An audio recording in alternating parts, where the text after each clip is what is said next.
Bienvenue sur Africa 24 dans cette nouvelle édition du 12-15. Voici les titres de l'actualité. La signature du plan de transition relatif au retrait de la MONUSCO en République démocratique du Congo. Une cérémonie était organisée à cet effet ce 15 septembre. Cérémonie présidée par le Premier ministre Jean-Michel Sama Lukonde. La lutte contre la corruption, une des priorités du gouvernement en Côte d'Ivoire. Les autorités ont lancé plusieurs opérations en vue de promouvoir la bonne gouvernance au sein des services publics. Et puis la mise en garde de l'Organisation mondiale de la santé sur l'inégalité vaccinale. L'OMS estime que l'Afrique est laissée pour compte par le reste du monde. Les détails à suivre dans ce journal. Mais tout d'abord, la Guinée sanctionnée lors du sommet extraordinaire de la CEDEAO. Les dirigeants ouest-africains étaient réunis ce jeudi 16 septembre, sommet durant lequel plusieurs mesures ont été adoptées. Les chefs d'État se sont notamment prononcés sur la durée de la transition qui ne doit pas dépasser 6 mois. Autre résolution prise, une interdiction de voyage a été imposée aux membres du CNRD ainsi qu'un gel de leurs avoirs financiers. Concernant la suspension de la Guinée de toutes les instances de la CEDEAO, la décision reste en vigueur jusqu'au retour à l'ordre constitutionnel. Le retrait de la mission de l'Organisation des Nations Unies en République démocratique du Congo se précise. Ce 15 septembre, le Premier ministre Jean-Michel Sama Lukonde a présidé la cérémonie de signature du plan de transition relatif au départ de la mission onusienne. Ce plan, qui compte 18 points, devrait ensuite être présenté au Conseil de sécurité de l'ONU. Plus de précisions avec Nathalie Mo. Le départ progressif de la mission de l'Organisation des Nations Unies en République démocratique du Congo, la MONUSCO, est acté. Signature ce 15 septembre 2021 du plan de transition pour le départ échelonné de la MONUSCO de la République démocratique du Congo. Ce document donne des indicateurs clairs sur le retrait de la mission onusienne.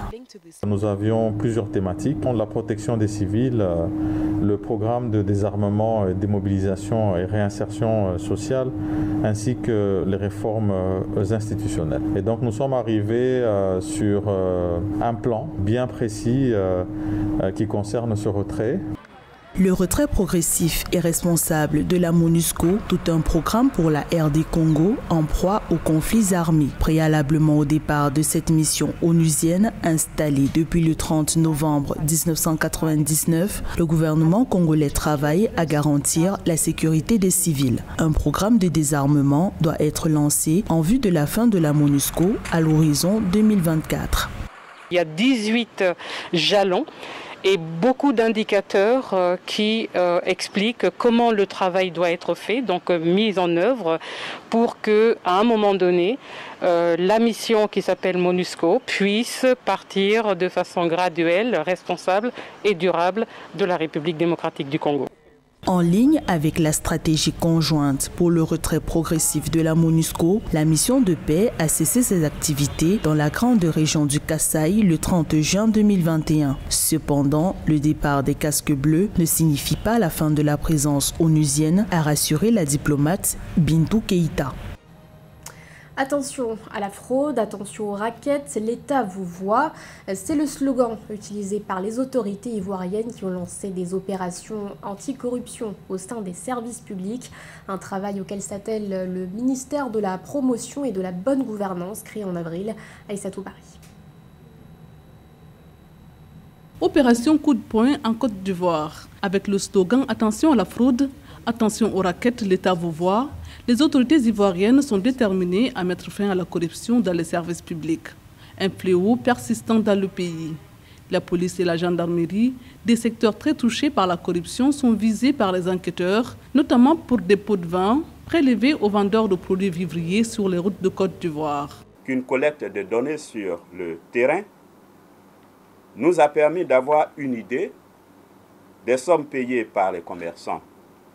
Ainsi, à titre d'exemple, sur l'axe Iré-Abidjan, le commerçant marchand de produits vivriers doit s'acquitter d'une somme totale de 20 000 francs répartie entre les différents barrages pour espérer voir sa marchandise arriver à destination.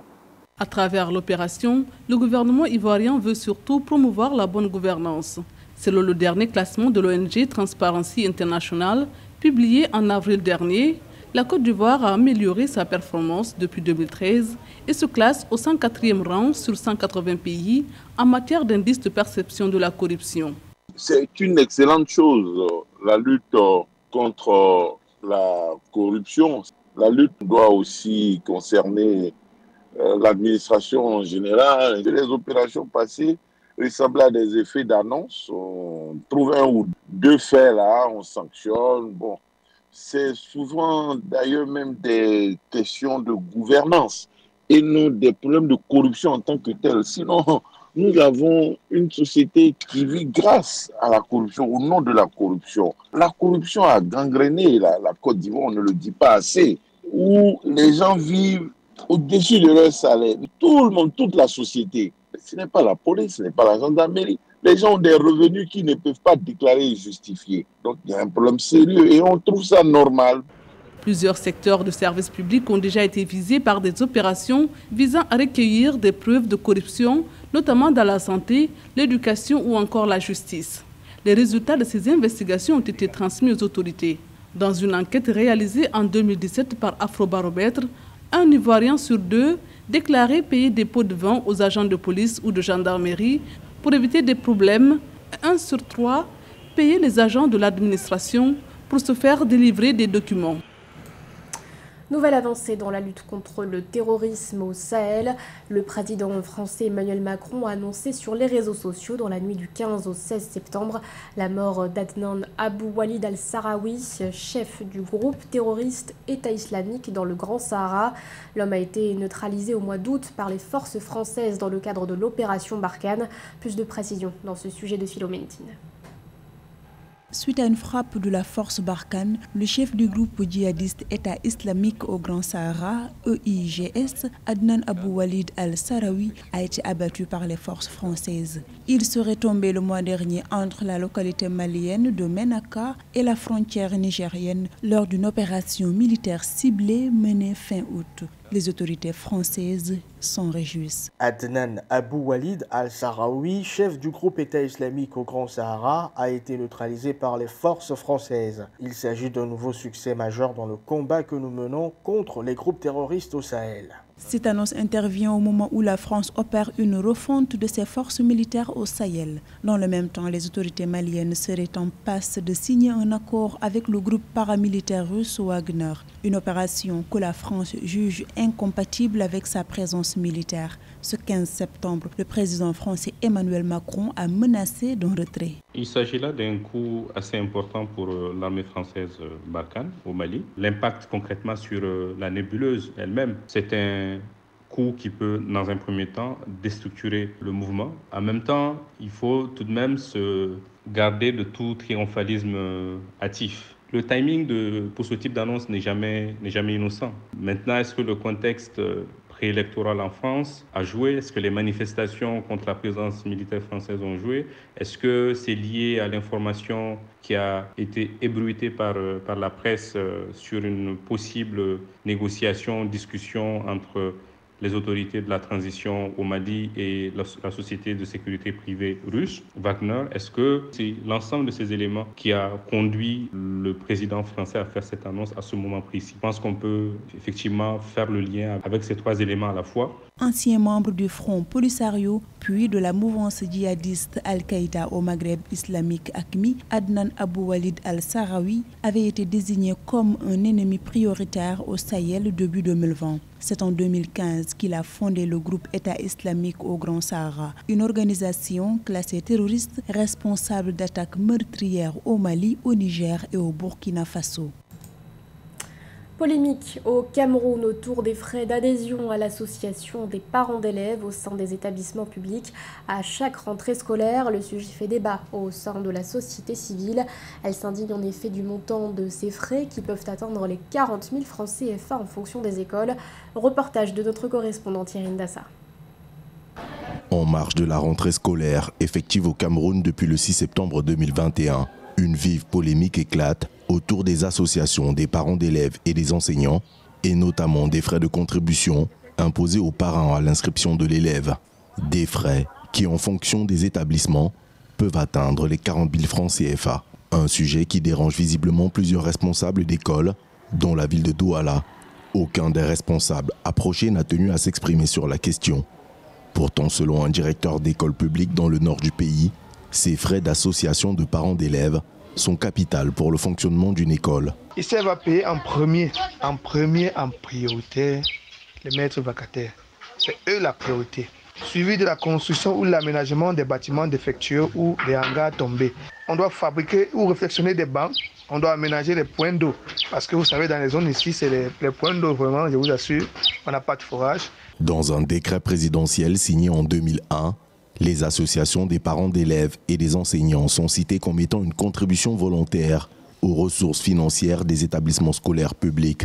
Seulement en 2008, une circulaire du ministère de l'enseignement secondaire déclare qu'en membre de l'association des parents d'élèves et des enseignants, tout parent qui est déclaré à l'inscription de l'élève. Les contributions des APE sont purement volontaires. Il est donc hors de question que le président de la République, qui définit la politique générale de la nation, reconnaît la valeur de l'éducation, reconnaît le droit à l'éducation et que des individus à la base, monsieur le proviseur, monsieur le directeur des écoles, se permettent d'aller en compte, de ramer à contre-courant de la volonté présidentielle. C'est pour ça que nous avons interpellé le chef de l'État. Les textes sur les associations des parents d'élèves et des enseignants ne fixent pas le montant des contributions. Chaque établissement scolaire, à travers cette association, arrête un montant chaque année et il est aujourd'hui très au-dessus des contributions exigibles instituées par l'État, allant de 7 500 francs CFA pour le premier cycle et 10 000 francs CFA pour le second cycle de l'enseignement secondaire.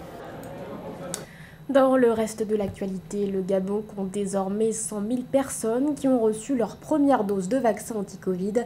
Une information divulguée par la présidence 17 septembre sur les réseaux sociaux. Pour l'heure, sur plus de 2 millions d'habitants, plus de 74 000 personnes se sont fait administrer leurs 2 doses de vaccin. Des statistiques encore bien loin de l'objectif que s'est fixé le gouvernement qui ambitionne de vacciner 60% de la population. Rappelons que le pays avait entamé sa campagne de vaccination le 23 mars dernier. Les autorités avaient notamment reçu le vaccin chinois Sinopharm. Dans le reste de l'actualité, le décès de l'ancien Premier ministre gabonais Casimir Oyemba, l'ancien gouverneur de la Banque des États de l'Afrique centrale, s'est éteint ce 16 septembre à Paris à l'âge de 79 ans. Chef du gouvernement sous la présidence d'Omar Bongo Ondimba de 1990 à 1994, Casimir Oyemba est décédé d'une forme sévère du coronavirus. Il avait été hospitalisé dans un premier temps à la polyclinique Chambrier de Libreville, puis transféré à l'hôpital Saint-Joseph de Paris. Depuis l'annonce de son décès, les hommages se multiplient. Le président Ali Bongo Ondimba a notamment salué la mémoire, je cite, d'un homme d'État qui aura consacré sa vie à la chose publique. À l'échelle du continent africain, la vaccination contre le coronavirus tourne au ralenti.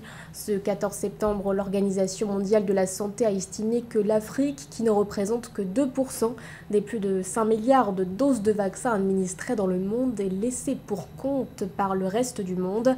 L'agence onusienne a également alerté ce jeudi que le continent va manquer de près de 500 millions de doses. Mildred Diamou. L'Organisation mondiale de la santé met en garde contre les inégalités vaccinales. Selon les derniers chiffres de l'institution, l'Afrique ne représente que 2% des plus de 5,7 milliards de doses de vaccins anti-Covid-19 administrées à travers le monde. Pourtant, l'objectif de l'Organisation mondiale de la santé est de vacciner au moins 40% de la population de chaque pays d'ici la fin 2021 et 70% d'ici 2022. Ce n'est pas parce que les pays africains n'ont pas la capacité ou l'expérience de déployer les vaccins contre la Covid-19. C'est parce qu'ils ont été laissés pour compte par le reste du monde. Plus l'inégalité vaccinale persiste, plus le virus continuera à circuler et à muter, plus les perturbations sociales et économiques persisteront et plus les chances d'apparition des variants qui rendent les vaccins moins efficaces seront grandes. Les données de l'Organisation mondiale de la santé indiquent que seuls 2 pays africains ont atteint l'objectif de 40%, soit le niveau le plus bas de toutes les régions. À ce jour, plus de 260 millions de doses de vaccins anti-Covid-19 ont été livrées à 141 pays à travers le mécanisme COVAX initié par l'institution et ses partenaires en 2020. D'après le Centre africain de contrôle et de prévention des maladies, moins de 3,5% d'Africains ont été vaccinés contre le Covid-19, ce qui est loin de l'objectif officiel de 60%. Si on devait résumer les 3 mots qui peuvent résurgir dans cette situation, je dirais qu'il y a le mot disparité. Disparité par rapport aux différents pays africains, ceux qui sont habitués à traiter des pandémies et ceux qui ne sont pas habitués, qui ont d'autres maladies, d'autres pandémies telles que le VIH. Ensuite, je parlerai de la peur. La peur par rapport à la désinformation, la peur par rapport à la mésinformation. Les populations n'ont pas toujours le même rapport à la vaccination que dans les pays occidentaux. La COVID-19 est venue montrer l'enjeu de sécurité sanitaire en Afrique et diplomatie sanitaire. Aujourd'hui, la coopération Nord-Sud doit se renforcer à travers cette sécurité vaccinale pour les populations africaines et ensuite à travers la diplomatie sanitaire. Il faut que les populations africaines sachent qu'elles sont traitées de la même manière que les populations occidentales.